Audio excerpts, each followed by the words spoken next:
Ouça o som da energia do Brasil.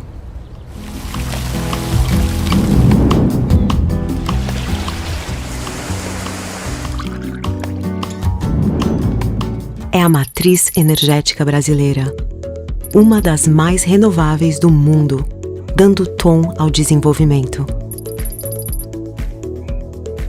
O potencial de recursos é enorme. Resultado de um território continental com riquezas naturais, além de clima e solo bastante favoráveis. As fontes renováveis têm origem na água, no sol, no vento e na terra, que possibilitam uma alta renovabilidade, ou seja, a capacidade de reabastecer ou reaproveitar os recursos naturais. E é do campo que vem boa parte dessa energia limpa e renovável. De produtos como o etanol e o bagaço da cana, que geram calor industrial, força motriz e bioeletricidade. Da lixívia, que é um resíduo reaproveitado da indústria de celulose. E dos óleos vegetais e gorduras animais que formam o biodiesel. Sem a bioenergia, seria necessário recorrer aos combustíveis fósseis, o que aumentaria consideravelmente as emissões de CO2. O Brasil está com olhos e ouvidos atentos para vencer desafios e promover um desenvolvimento cada vez mais sustentável. Principalmente o campo, um dos mais interessados na renovabilidade dos recursos energéticos. O Brasil está empenhado em manter a sintonia com os acordos internacionais e com as metas globais de redução de carbono. Inclusive, vem conquistando muitos avanços. Como, por exemplo, na matriz de consumo industrial. Enquanto o Brasil utiliza 40% de bioenergia, o bloco da OCDE, a Organização para a Cooperação e Desenvolvimento Econômico, utiliza 9%.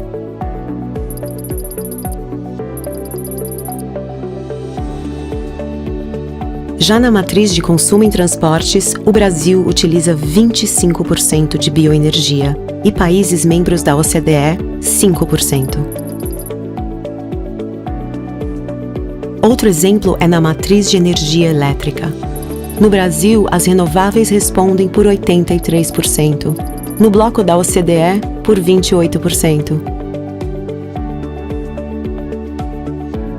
A transição para uma matriz energética de fontes renováveis é um objetivo que todos devem buscar para combater as mudanças climáticas.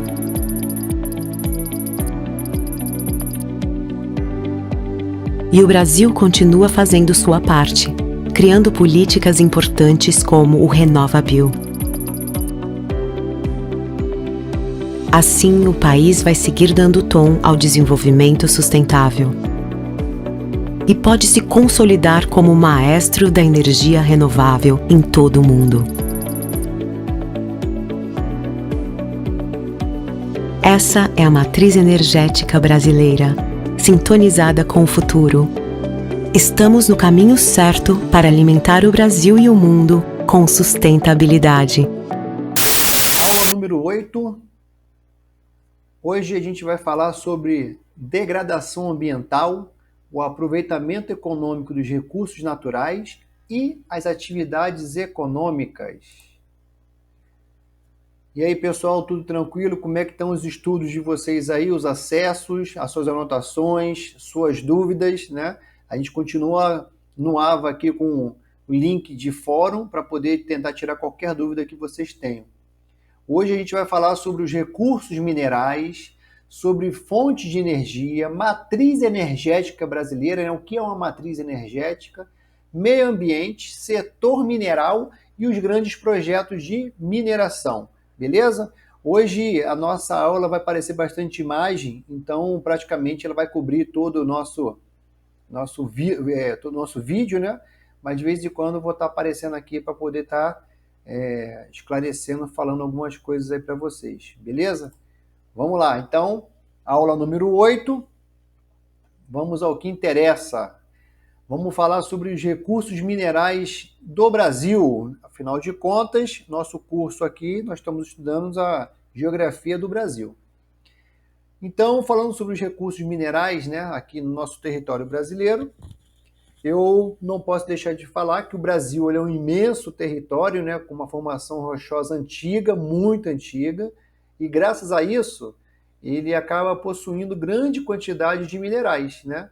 E aí entra o destaque para os minerais metálicos, né, como ferro, manganês, bauxita, né, que é um minério de alumínio. E esses minerais, desculpa, e esses minerais eles são a base da indústria mineradora brasileira, né? Principalmente o minério de ferro, né? Em menor escala, porém não menos importante, temos também o ouro, o cobre e o nióbio, que é um metal muito nobre. Vamos lá, recursos minerais do Brasil. Vamos começar falando sobre o ferro, o minério de ferro, né? Bom, primeira coisa que vocês precisam saber, né, para as suas anotações aí para a nossa prova, que o Brasil ele está entre os 5 maiores produtores de minério de ferro do mundo. E ele é extraído principalmente nos estados de Minas Gerais. Ó, anota aí, ó, onde é que a gente tem quantidade de minério de ferro aqui no Brasil? Minas Gerais, Pará e Mato Grosso do Sul. O minério de ferro ele acaba representando 93% das exportações do setor de mineração do nosso país. E a sua maior utilidade é de ser a matéria-prima para a produção do aço. Minério manganês, vamos falar sobre o manganês. Ele é semelhante ao minério de ferro, certo? E o manganês ele serve de matéria-prima para a produção do aço também, né? E no Brasil ele é concentrado principalmente na porção norte do nosso território, né? Principalmente ali no estado do Amapá. A bauxita, né, é outro mineral importante, né, para o nosso país. Ela é matéria-prima do alumínio, né, e o Brasil detém a terceira maior reserva de bauxita do mundo. E as suas jazidas elas são encontradas principalmente no estado de Minas Gerais e no Pará. Principalmente ali no Pará tem uma cidade chamada Paragominas, né, onde tem muita extração ali de bauxita. Apesar do Brasil possuir tantos recursos, né, e riquezas minerais, o processo de transformação, o processo, né, de produção desses recursos acaba ficando na mão de grandes empresas multinacionais e estrangeiras, né? O que acaba acarretando o quê? Que grande parte dos lucros, né, da mineração ele acaba não permanecendo aqui no nosso país. Fontes de energias. Fontes de energias, olha só. Fontes de energia são aqueles recursos naturais que se renovam, né, ao longo do tempo, naturalmente. Né, são consideradas limpas, né, por não serem poluentes e causarem poucos impactos ambientais.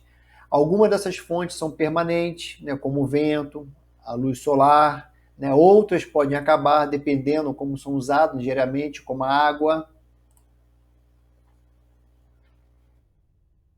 Então, olha só, esses recursos naturais eles são usados, né, geralmente por nós, seres humanos, para a criação de energia. E essas energias elas podem ser renováveis, quando recursos são usados, não acabam com o uso, né? Ou não renováveis, né? Que acabam quando a gente acaba usando sem controle. E as energias renováveis elas são provenientes da água, do sol, do vento e da biomassa. Já as não renováveis são o petróleo, o gás natural, o carvão mineral, né? E essas fontes de energia, elas acabam apresentando diversas vantagens e desvantagens, né? Elas podem ser limpas, né? Não destruindo ou impactando o meio ambiente, né? E no quesito desvantagens, a gente pode falar do valor inicial de investimento, que na grande maioria das vezes é de um alto custo elevadíssimo, né, para você implantar aí uma fonte de energia limpa, né, que usa só o sol, o vento, né, a biomassa, e acaba sendo muito caro, onerando aí a construção de uma usina, né. Energias renováveis são aquelas que se renovam naturalmente no meio ambiente. Podendo citar, a gente pode falar sobre as energias produzidas pelo vento, pelo sol, pela água, né? energia elétrica, maré motriz, biomassa, geotérmica, né? Tudo isso a gente vai ver um pouquinho na frente ali. E essas energias, elas não são produzidas por nós, seres humanos, e sim pelo próprio planeta Terra. Por outro lado, a gente tem as energias não renováveis, né? Que recebem esse nome porque não se renovam no meio naturalmente.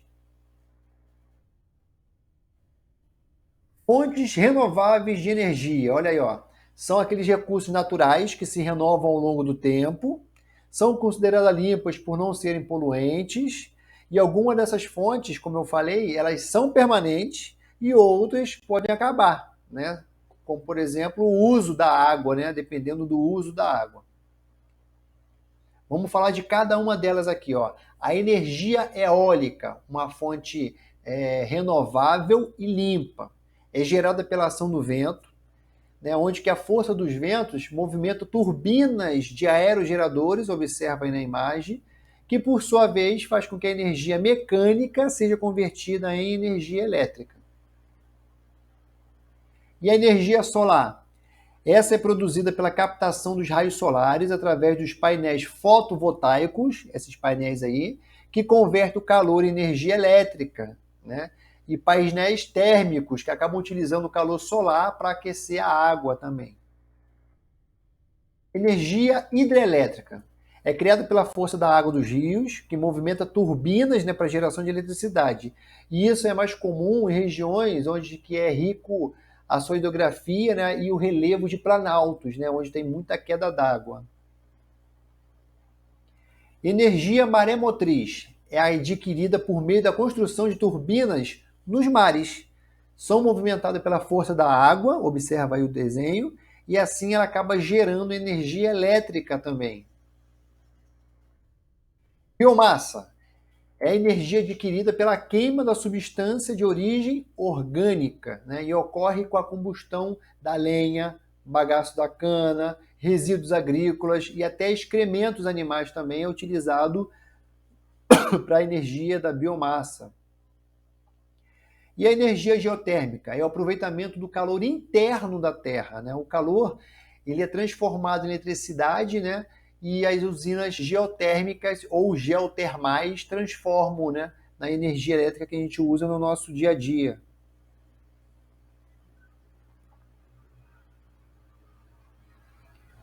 Agora vamos falar sobre as fontes não renováveis de energia, né, que são aquelas que não se renovam rapidamente no meio ambiente.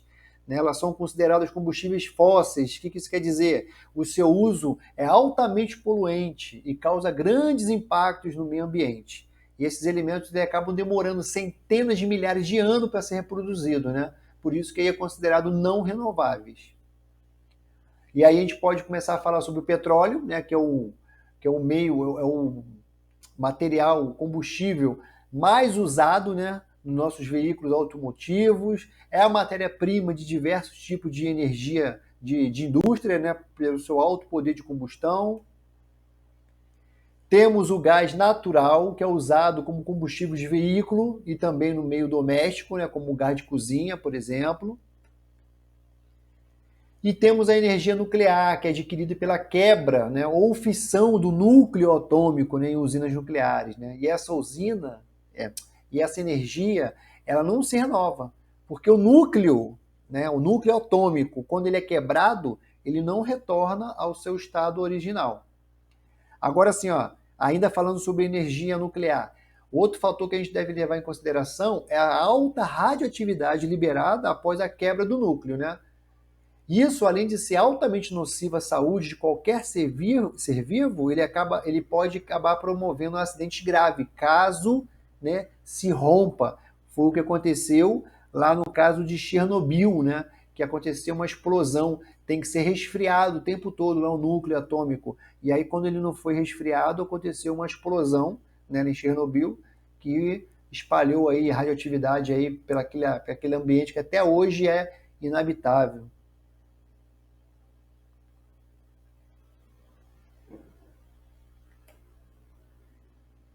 Matriz energética brasileira. Matriz energética, ela representa o conjunto de recursos energéticos, né, ou seja, fontes de energia, utilizado no país para suprir a sua demanda, né?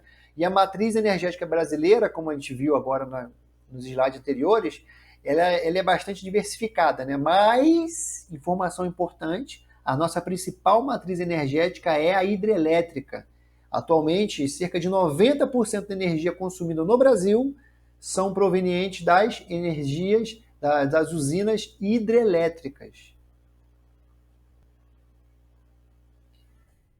Para finalizar, vamos falar sobre mineração. Mineração é uma atividade econômica, industrial, exercida pelo ser humano desde a antiguidade e consiste na extração e no beneficiamento de minérios do nosso subsolo. A mineração aqui no Brasil, ela representa umas atividades econômicas e industriais que contribuem de forma significativa para o desenvolvimento socioeconômico do país. E a exploração dos recursos minerais do Brasil está ligada diretamente à sua própria história, né? Porque desde o seu período de ocupação, ele vem acontecendo, né, a busca pelo ouro, né, lá no interior do nosso país.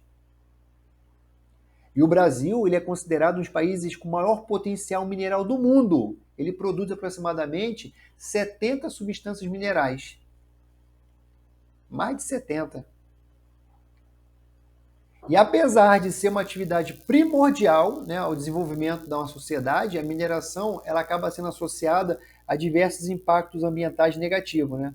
Quando é feito sem planejamento, sem fiscalização, ele acaba provocando graves danos ao meio ambiente. E aqui eu trago alguns exemplos aqui, ó. Quando a atividade ela não foi realizada de maneira regular, ela acaba acontecendo os problemas de poluição, contaminação dos solos, né, dos recursos hídricos, poluição do ar, né, áreas degradadas, né? Olha aí, ó, transtorno toda a população da região. E aí o Brasil acabou vivenciando nos últimos anos 2 grandes crimes ambientais, né, que foram no estado de Minas Gerais. A empresa Vale teve 2 das suas diversas barragens, né, de rejeito rompida, né, e que causou problema ambiental, morte, perda da biodiversidade nas áreas afetadas, né? E as cidades de Mariana e Brumadinho vivem até hoje, né, uma situação drástica por conta desses rompimentos aí, por causa dessa atividade descontrolada. Então, pessoal, eu queria terminar por aqui. Essa foi a nossa aula número 8. Eu espero que tenha sido de bom aproveito e aguardo para a próxima aula.